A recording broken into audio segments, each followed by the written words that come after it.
new too. So don't keep the same glue ring for like a whole like 2 hours. I changed my, I'm just here to tell you, keep going. I was the same way. I'm doing much better now. So like frustrated, like dang, I know I'm doing good work. I know I'm got the technique down packed. Why aren't the lashes staying? And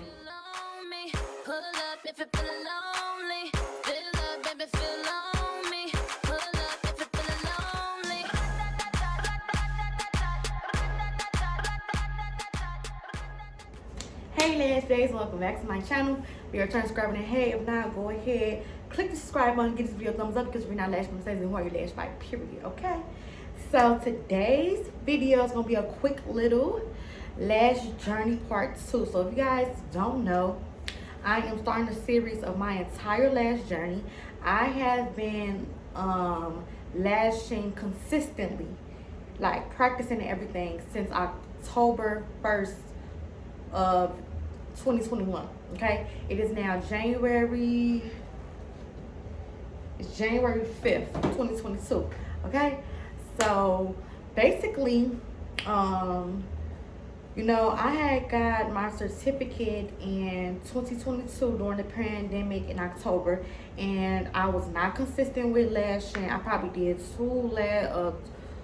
two people's lashes, and then I had stopped.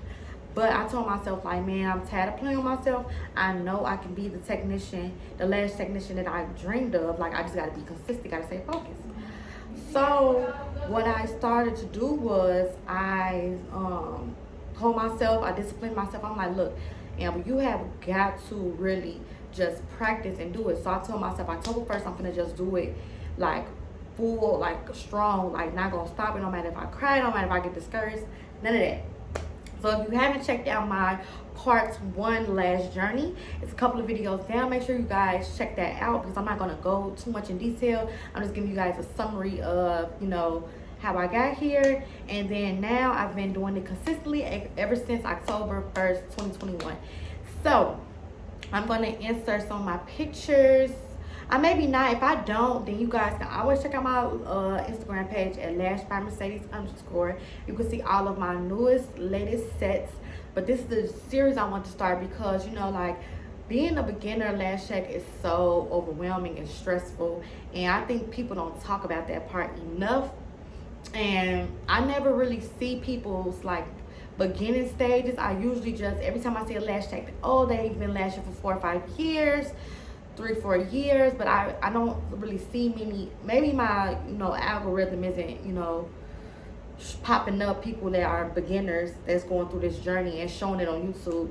But I know I want to show my journey on YouTube because it may help others. So this is my part 2, and I can honestly say my lash mapping has been A1. The only thing I am currently struggling with is humidity and retention. Okay, so here are a couple of pointers that, you know, like, I want to share with you guys so you don't make the same mistakes that I made. Okay, so when it comes down to the humidity in your room, I have a dehumidifier, and I did not know that takes away all the moisture in your room. You want moisture in your room because it makes your sets last longer. So I have to buy a humidifier. So this whole time I've been lashing with a dehumidifier, and my lash sets, some of them, not all of them, but some of my lash sets have not been lasting. And I was just so like frustrated, like, dang, I know I'm doing good work. I know I'm got the technique down packed. Why aren't the lashes staying? And come to find out, is because I have a dehumidifier instead of humidifier. So make sure that you guys are getting a humidifier because it controls the humidity in your room. Okay. So another thing that I just kind of learned is, you know, with retention, is making sure you have some type of bonder. I use crystal drops from Amazon. Here it goes right here. The crystal drop helps with your retention. You want to always put it on a lash. A little bit goes a long way. Don't overdo it because I'm telling y'all, a little bit does go a long way. So I make sure I put that on every single client, okay? And I also make sure that I give every single client a lash bath, okay? It's very important to wash your clients' lashes, because you don't know if they washed them good enough. You just always want to start with a fresh set of lashes. Okay, it'll make your lashing so much easier. It'll allow the lash to stick to the natural lash so much better, and I've definitely been seeing better results when I wash every single client. Okay, I never not wash a client ever. Okay, and another thing that is important that you want to do is get the glue that works for you. So right now I use I think it's called Farabelli. I use the Farabelli 1 second lash glue, and I'm actually going to change my lash glue because I think I need a slower drying time, so I can have even more time to really place that lash how I want to place that lash. So I'm going to go ahead and get the 2 to 3 second drying time lash glue, just because I can have, you know, usually when I'm going to apply a lash, I always pick up the lash, I fan it out, and then I go ahead and I isolate, and I hold the tweezers in the isolated, you know, with the isolated 1 natural lash. Then I dip it and then I place it. Some people dip it and then they go and try to isolate. I feel like since I am still a beginner, I need more time to isolate, so I don't dip my lash in the glue without me knowing that I have a one single natural lash. So that's just the way that I do it. Some people may do it a different way, but the 2 to 3 second dry time would definitely help me with placement. You know, I'm not rushing to, you know, hurry up and place the lash because the glue is drying that fast. No, I'm having that time to really place it and hold it. Okay, another concept that I want to start practicing, that maybe you should too, is that I've been seeing a lot on TikTok, is wrapping the lash. And that's basically when you take the base of the lash you're applying, you take it to the natural lash, and you kind of like, they say like moving a kind of like a little circle a little bit, and then the natural lash will be within the lash extension. I'm gonna actually try that because that actually does help with retention.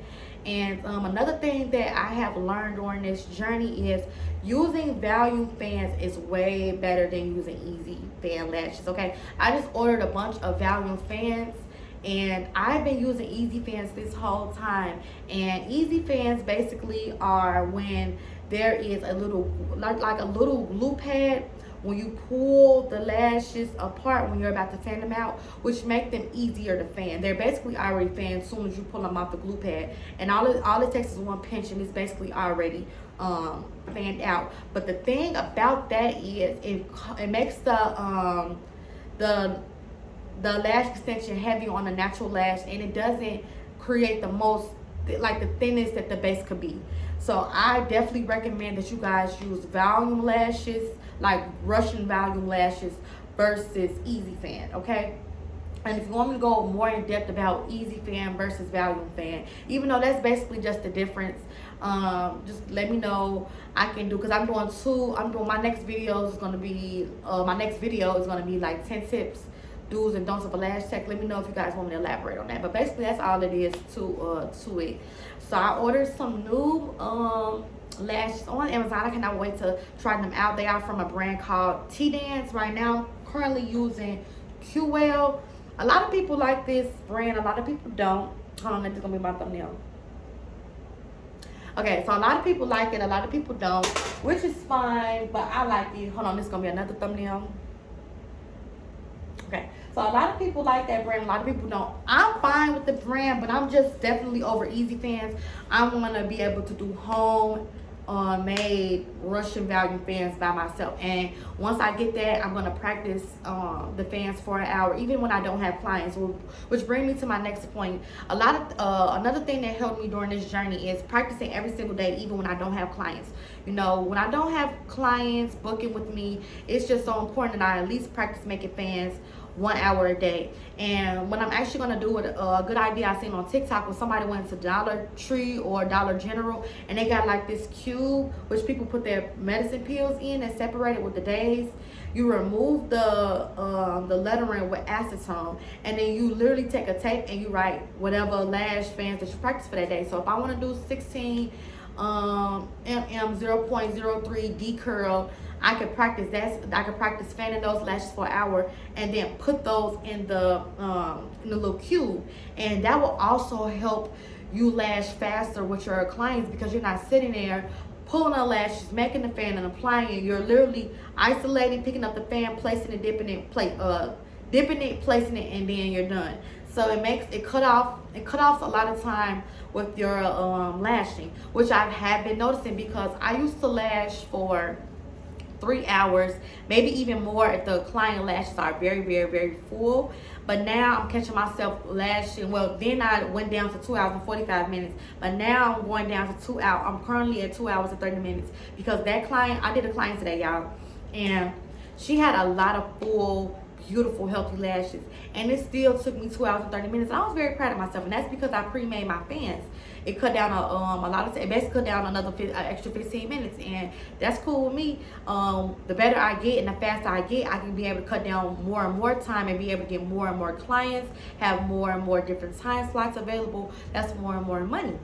Okay, so yeah, those are a couple of things that I have been learning. I think my old part 1 lash journey was maybe 2 months ago. Don't quote me on that, but you guys definitely could go check that video out, because I believe that video is longer, because of course I was definitely more of a beginner than I am now. I'm still a beginner, but I was even more a beginner then than I am now, so it was longer. I elaborated on a lot of different things in that video. Here it's just like a quick little update. I didn't want this video to be extremely long, but I did want to mention a couple of things that you know, that I wanted to mention to you guys. If you're a beginner lash tech, that could probably help you when you start your journey. Okay, so like I said, right now I'm doing Amazon lashes. I'm about to try the new T-Dance brand. I'm definitely going to give you guys an update about how I like those lashes and that brand. Make sure you guys get your humidifier. Make sure you guys find a glue for you. Make sure that you guys are invested in the hydrometer. They're not expensive at all, promise you guys. And also check out Dollar General, so you guys can set pre-make your fans, and then once a client comes to your appointment, you can just lay those fans out, and it'll be easier for you and quicker for you to lash your clients. Okay, and make sure you guys also using some type of sanitizing station, whether it's barbicide or whatever. Make sure you guys just keep that on deck. Make sure you shake your glue. Get a glue shaker. I love my glue shaker. Get a glue shaker and shake your glue. Ooh, another thing, another hint, for 30 seconds. But change your glue ring like every 30 minutes. That helped me a lot too. So I changed my glue ring with her about like 3 times, and I could definitely say that I should expect more retention this time. That's something I learned new too. So don't keep the same glue ring for like a whole 2 hours. I change mine about every 30 to 45 minutes. I never keep it for over an hour, and I always pay attention to the color of the glue. The glue is supposed to be dark black.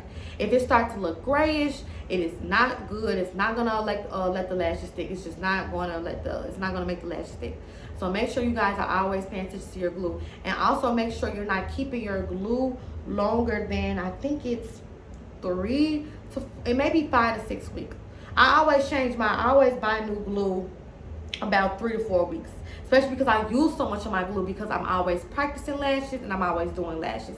So to each his own, but I'm just telling you some of the things that I'm going to try to help me with my retention. You guys drop some gems in the comments if you guys know some other ways to increase your retention. But those are the things that I have for you guys today. So I hope I was able to help somebody out who is, you know, frustrated, overwhelmed. I'm just here to tell you, keep going. I was the same way. I'm doing much better now. Keep going, keep practicing, keep at it. Don't give up no matter what. Stay consistent. Don't compare yourself to no other lash tech. Everybody started from the ground up. Everybody started with 0 clients. You just have to work your way up there. So until my next video, thank you for watching, Lash Babes, and I'll see you guys later.